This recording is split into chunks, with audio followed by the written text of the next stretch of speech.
अच्छा महाराज जो ये आम है, आम में छिलका आम है कि गुठली आम है कि आम के अंदर आम रस आम है? भाई आम में तीन चीजें दिखाई देती हैं कभी कभी, एक तो छिलका है, एक गुठली है, एक भीतर में वो क्या है, पल्प, आम का पल्प। आम है क्या? तो कुछ लोग तो कहते हैं जी हमको छिलका गुठली से क्या मतलब, हमको तो पल्प चाहिए, आम रस चाहिए। हाँ बहुत अच्छी बात है, पर ये रस का रक्षण कौन करेगा अगर छिलका ना हो तो?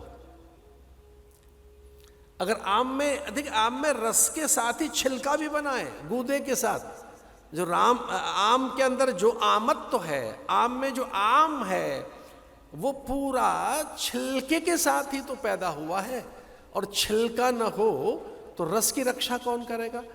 तो रस का रक्षण करता है छिलका, और गुठली न हो तो उसका संवर्धन नहीं होगा। ये गुठली है जो आज तक आम पैदा हो रहा है। आपके घर तक आम जो आ जाता है ना, ये गुठली की महाराज कृपा है, गुठली महारानी, नमो नमो। गुठली ने तो आपको आम दे दिया। अच्छा गुठली ने कि छिलके ने? हाँ छिलके ने उसकी रक्षा की। तो धर्म में जो ऊपर की कई चीजें, तिलक है, कपड़े हैं, अब कई लोग हमसे भी कहते हैं हमारा ये इतनी सब चीजें सन्यास में आवश्यक है क्या? तो कई बार भैया ये हमारे जो चिन्ह हैं ये छिलका है, हमारे सन्यास की रक्षा करता है। ये जो चिन्ह है हमारे लक्षण है बाहर, और कर्मकांड आदि हमारी विधि व्यवस्थाएं गुठली है। अगर हम मान लो कर्मकांड न करें, विधि व्यवस्थाओं का बोध न रखें हम आचार्य, तो आगे नहीं सरकेगा ज्ञान हमारा। लेकिन गुरुदेव ने तो नई बात कही। गुरुदेव ने कहा कि धर्म ऐसा है भरत, न उसमें छिलका है न गुठली है, ये पूरा धर्म ही है। समुझ कहब करब तुम जोई, धर्मसार जग होए सोई। ये धर्मसार है, ये धर्म है, ये प्रेम है, ये नित्य शाश्वत परंपरा है, ये विद्या है।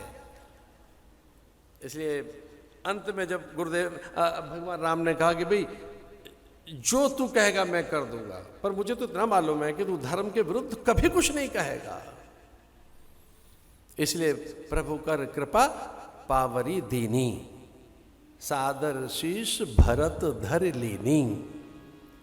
अरे कल्पना तो करके देखो, भारत के शासन की 14 साल तक भारत का शासन पादुकाओं ने चलाया है, खड़ाऊओं ने।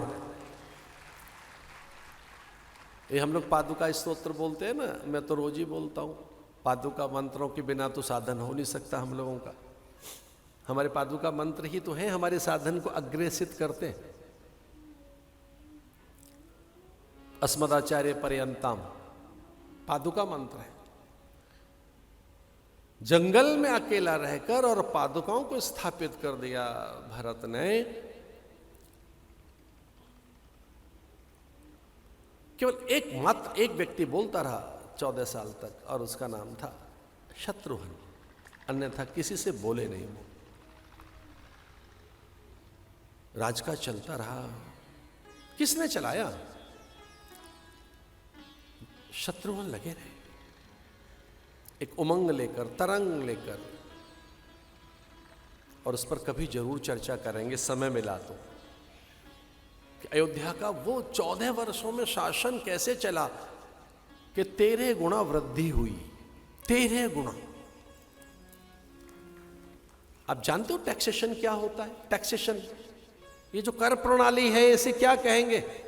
अयोध्या से सीखो कर प्रणाली, ये भरत से सीखिए कि भरत के समय में कर प्रणाली क्या थी।